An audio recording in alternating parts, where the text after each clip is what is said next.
हैं। और SEO basically हमारे पास टेक्निक को कहते हैं कि सर्च इंजन ऑप्टिमाइजेशन। हमारे पास जो सर्च इंजन होते हैं वो किसी भी वेबसाइट की ऑप्टिमाइजेशन अपने अंदर किस तरीके से करते हैं, मतलब जो रैंकिंग होती है वेबसाइट की वो किस तरीके से होती है।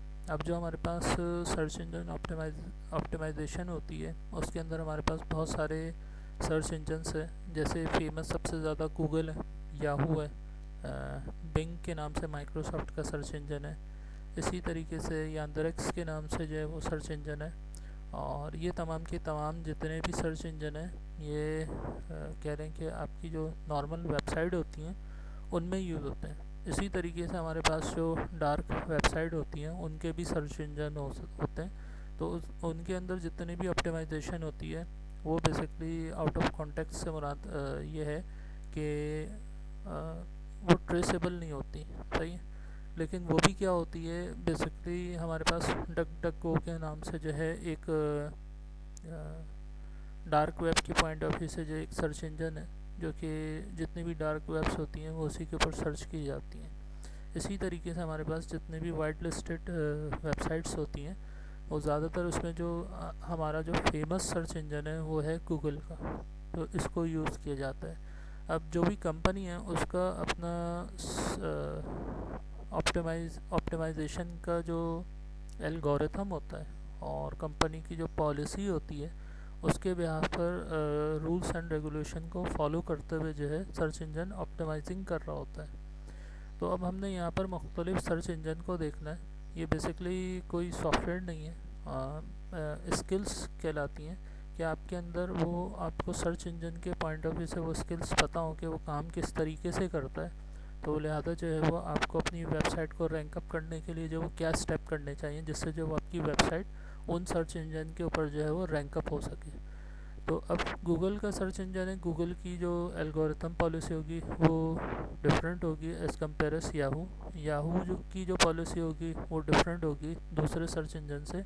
इसी तरीके से माइक्रोसॉफ्ट सर्च इंजन की जो पॉलिसी होगी वो क्या होगी, वो डिफरेंट होगी। तो अब हमने जो है उन पॉलिसीज़ को, उन रूल्स को भी देखना है और बुक को भी फॉलो करना है। इसके अंदर हमारे पास जो है एसईओ किस तरीके से की जाती है, सर्च इंजन के अंदर जो हमारे पास वेब मास्टर टूल्स होते हैं उनको किस तरीके से यूज़ किया जाता है, ऑन पेज और ऑफ पेज एसईओ क्या होती हैं, इन तमाम बातों को जो है वो हम डिस्कस करेंगे। तो अब इसके अंदर हमारे पास जो है चैप्टर्स के इंट्रोडक्शन आ रहा है, हम इसको देख लेते हैं। अब बेसिकली हमारे पास जो बुक के अंदर तकरीबन तमाम चीज़ों को कवर किया हुआ है कि सबसे पहले जो है वो गूगल के पॉइंट ऑफ व्यू से गूगल का इंट्रोडक्शन है और गूगल एक्सप्लोरिंग सर्च है कि उसके पास जो टूल्स होते हैं वो कौन कौन से सर्चिंग टूल्स होते हैं। फिर इस तरीके से गूगल के सर्च इंजन या हमारे पास जो नॉर्मल सर्च इंजन होते हैं वो ऑप्टिमाइजेशन किस तरीके से करते हैं। और हमारे पास ऑन पेज एसईओ और ऑफ पेज एसईओ, इनका क्या कॉन्सेप्ट है। इसी तरीके से जो है कस्टमाइजेशन, पर्सनलाइजेशन और अदर फीचर्स इसके अंदर हम देखेंगे। और फिर हमारे पास जो एसईओ करने के जो टूल्स होते हैं, वेब मास्टर टूल्स होते हैं।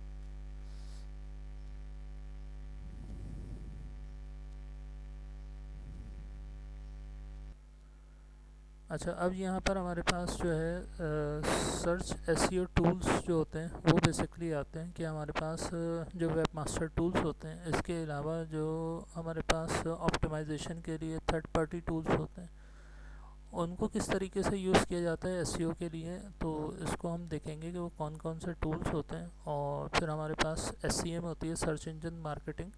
तो मार्केटिंग का बेसिकली क्या फ़ीचर होता है, क्या बेनिफिट मिलता है हमारी एसईओ को, ये हमने देखना है। और फिर उसके बाद मोबाइल से रिलेटेड जो एडवर्ट होते हैं उनके पॉइंट ऑफ व्यू से एसईओ होती है, तो उनका क्या स्कोप है। और फिर इसी तरीके से जो हमारे पास लास्ट चैप्टर होगा 10, एसईओ एंड कंटेंट मैनेजमेंट। तो हमें एसईओ के लिए जो है वो किस तरीके का कंटेंट, मार्केटिंग कंटेंट जो है वो क्रिएट करना चाहिए और जिससे जो है वो हमारी सर्च इंजन के अंदर जो रैंकिंग होती है वो टॉप पर जा सके। तो ये तकरीबन 10 के 10 चैप्टर जो है वो हम देखेंगे इस बुक के पॉइंट ऑफ व्यू से एक एक करके। तो सबसे पहले जो है वो गूगल की सर्च बिल्कुल सिंपल सा चैप्टर है कि गूगल जो है वो हमारे पास किस तरीके से सर्च करता है। तो यहाँ पर हमारे पास डिफरेंट सर्च इंजन है, उसमें हमारे पास जो सर्च टेक्निक्स होती है, जो आपके पास सर्चिंग बार होती है बाकायदा उसको यूज़ किया जाता है। और यहाँ पर बिल्कुल बेसिक सा एक कॉन्सेप्ट आ रहा है कि आईएसपी क्या होते हैं, इंटरनेट सर्विस प्रोवाइडर।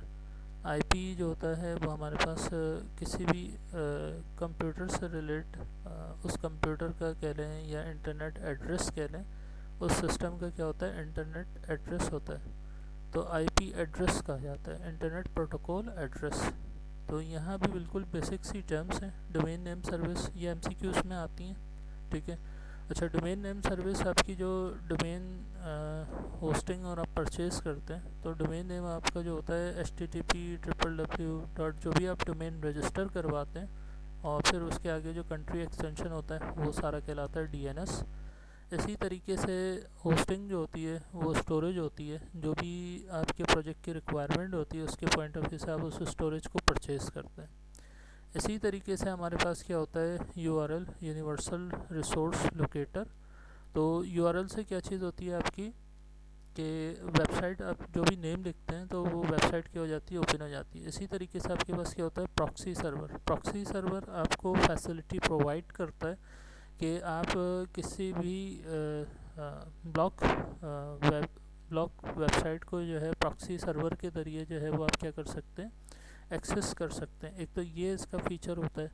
दूसरा ये फ़ीचर होता है नेटवर्क के अंदर जितने भी सिस्टम्स होते हैं उनको इंटरनेट लेयर प्रोवाइड करता है, ताकि जो है वो आपके तमाम सिस्टम पे इंटरनेट लेयर प्रोवाइड हो और नेटवर्क के अंदर जो है तमाम सिस्टम इंटरनेट को के ज़रिए वेबसाइट को एक्सेस कर सकें। तो ये भी फीचर्स होते हैं प्रॉक्सी सर्वर के।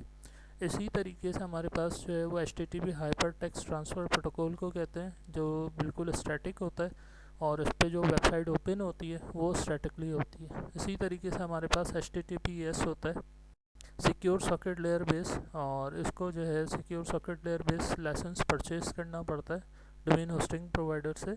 तो वो फिर आपकी जो भी डोमेन होस्टिंग होती है वो HTTPS हो जाती है। बाय डिफ़ॉल्ट क्या होती है, HTTP होती है। इसी तरीके से कैशे भी आपको पता है, सिस्टम में वो एरिया जहाँ आपका डाटा वेब से रिलेटेड जितना भी डाटा होता है मैनिपुलेट होता है उसको हम कैशे कहते हैं। और कंप्यूटर का जो डाटा होता है वो रैम के अंदर मैनिपुलेट होता है। कैशे जो होती है वो आपकी प्रोसेसर के अंदर होती है। इसी तरीके से वेब सर्वर भी आपको पता है, जैसे हमने जैम को भी पढ़ा, और कुकी भी आपको पता है, और सेशन। कुकी और सेशन में क्या डिफरेंस होता है, कुकी जो होती है वो आपके ब्राउज़र के अंदर कुकी का एक फ़ोल्डर होता है, वहाँ पर स्टोरेज होती है, उसके अंदर जो कुकी से रिलेट कोड लिखा हुआ होता है उसके डाटा को क्या करता है, सेव करता है। और सेशन हमारे पास जो होता है, सेशन हमारे ब्राउज़र के साथ जो होता है वो स्टार्ट होता है। जैसे हमने ब्राउज़र ओपन किया, उस वेबसाइट को ओपन किया, और उस वेबसाइट के ऊपर अगर सेशन की कोडिंग हुई है, सेशन इम्प्लीमेंटेशन हुई है, तो सेशन स्टार्ट हो जाता है। जब तक ब्राउज़र बंद नहीं होगा सेशन अनसेट और डिस्ट्रॉय नहीं होता। तो यहाँ तक जो है वो कुछ बेसिक सी और टर्मिनोलॉजीज़ हैं। हाइपरलिंक आपको पता है, एंकर के अंदर आपका हाइपरलिंक लगता है। उस हाइपरलिंक के ऊपर जब आप क्लिक करते हैं तो आप किसी भी वेब पेज को या वेब एड्रेस को जो href के अंदर दिया होता है हाइपर रेफरेंस के अंदर, उसके ज़रिए उसको क्या कर लेते हैं, एक्सेस कर लेते हैं। HTML stands for hypertext markup language and XML for extensible markup language कहलाती है, और ये डाटा मैनिपुलेशन के लिए भी यूज़ करवाई जाती है। इसी तरीके से www वर्ल्ड वाइड वेब और ब्राउज़र आपको पता है। तो यहाँ तक जो है वो पहले सेशन के अंदर बिल्कुल बेसिक से वेब पेजेस क्या होते हैं। तो ये एक नॉन टेक्निकल पर्सन जो कि एक डेवलपर नहीं होता, उसके पॉइंट ऑफ व्यू से बुक आपकी जो है वो स्टार्टअप हुई हुई है।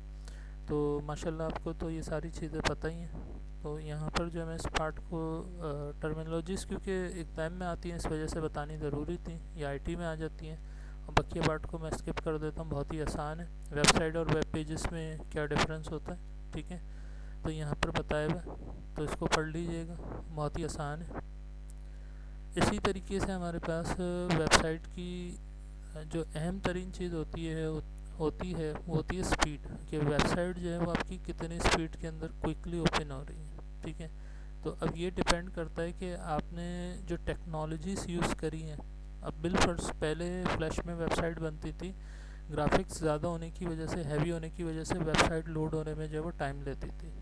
अब हम वेबसाइट को जो है वो ज़्यादातर बूट स्ट्रैप में या रिस्पॉन्सिव जो भी CSS स्ट्रक्चर हम राइट करते हैं उसके अंदर जो है वो वेबसाइट को जल्दी ओपन कर सकते हैं as compare as the flash. तो इसी यही वजह है जिसकी वजह से जो है फ्लैश अब यूज़ नहीं किया जाता। तो रिस्पॉन्सिव में भी उसके बाद में फ़ीचर्स आए थे, स्टार्टिंग के अंदर नहीं थे, तो लिहाजा ये भी मसला बना फ्लैश के लिए कि लोगों ने जो है वो डायरेक्टली अट्रैक्ट हो गए बूटस्ट्रैप की तरफ, क्योंकि उसमें फुली फ़ीचर सपोर्ट थी रिस्पॉन्सिव के पॉइंट ऑफ व्यू से। तो लोगों ने जो है वो फ़ौरन स्विच होना शुरू कर दिया बूटस्ट्रैप की तरफ। तो ज़्यादातर आप वेबसाइट्स जो देखते हैं वो रिस्पॉन्सिव ही देखते हैं, ज़्यादा लोड नहीं होती, हाईली स्पीड अप हो, और एसईओ के लिए अहम तरीन चीज़ होती है कि आपकी वेबसाइट में किसी किस्म का कॉन्सेप्चुअल सिंटैक्स और उसके अंदर जो ग्राफिकल लोड हो वो कम से कम हो। तो ये तमाम चीज़ें भी ना हो, एरर्स भी ना हो, और लाइट वेट हो आपकी टेम्पलेट। तो ये भी बहुत अहमियत रखती है रैंकिंग के पॉइंट ऑफ व्यू से, क्योंकि गूगल के एल्गोरिथम को जब हम देखेंगे कि उसका एल्गोरिथम क्या कहता है और हमें जो है वो अपनी वेबसाइट में उनकी पॉलिसीज़ के पॉइंट ऑफ व्यू से क्या चीज़ें करनी चाहिए, तो फिर जो है वो आपको आइडिया हो जाएगा कि लाइट वेट जो है वो उसकी इम्पोर्टेंस है। अच्छा, अब इसी तरीके से हमारे पास पिन टैब्स होते हैं इसके अंदर, ठीक है। ये भी पता ही होंगे आपको कि टैब जो होते हैं वो पिन की शक्ल में ऊपर ओपन होते रहते हैं।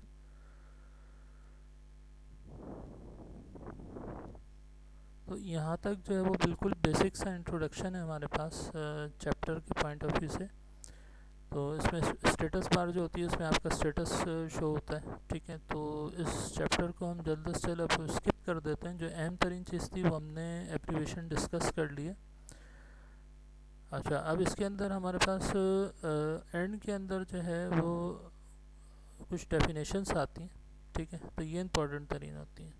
तो अब इसके अंदर जो है वो ये टॉपिक से रिलेट ही इंफॉर्मेशन है कि डेमोग्राफिक डाटा जो होता है वो आपका GDP, domestic gross domestic product होती है, उसके पॉइंट ऑफ व्यू से जो आपकी इनकम हो रही है, तो वो ये तमाम डाटा जो है इसके ऑप्शंस के अंदर यहाँ पर मेंशन होता है।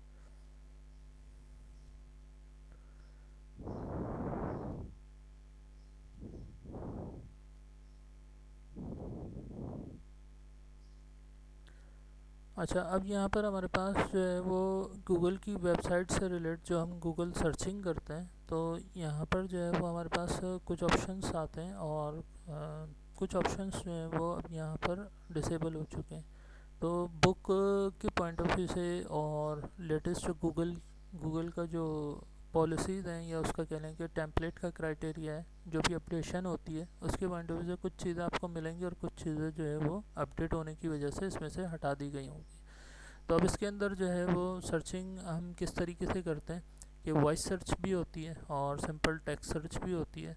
अब जब वो कैटेगरी के पॉइंट ऑफ व्यू से डाटा को दिखाता है तो वो categorically streaming, recording, demographic data, sports updates और एरिया कोड और ये तमाम चीज़ें जो होती हैं वो यहीं पर ही होती हैं। तो इसके अंदर मेंशन करी हुई हमें कि इस तरीके से अगर कैटेगोरिकली हम हर फील्ड के ऊपर जो है वो वर्क करें तो हमारी वेबसाइट की जो रैंकिंग है वो बेहतर हो सकती है।